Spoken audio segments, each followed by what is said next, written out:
years-long run of mass killings, beginning with 2 students in Columbine. They're the kind of shooting sprees that 50 years ago were virtually unheard of in America. Then, on the morning of August 1st, 1966, 25-year-old Charles Whitman ascended the tallest building on the campus of the University of Texas and sniper style began killing people.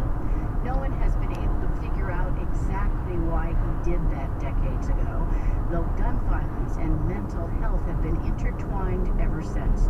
Here's Lauren Silverman from KERA in Dallas.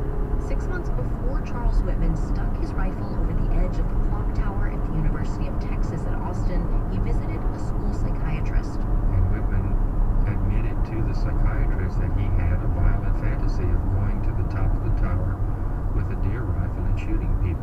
That's Gary Laverne, who wrote A Sniper in the Tower. The psychiatrist had heard this type of fantasy before, and nothing about Whitman made him think it would become reality.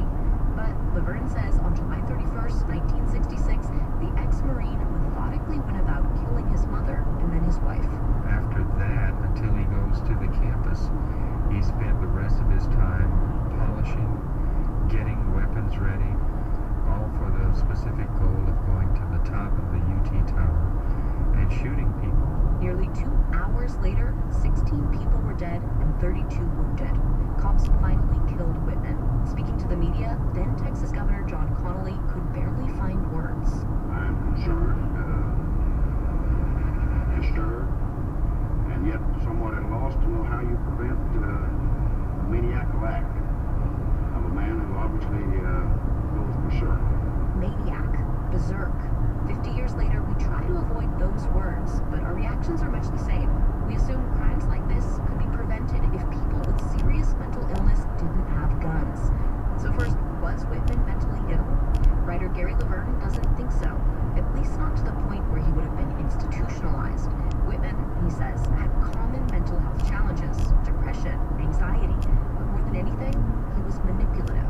He was always who he was expected to be.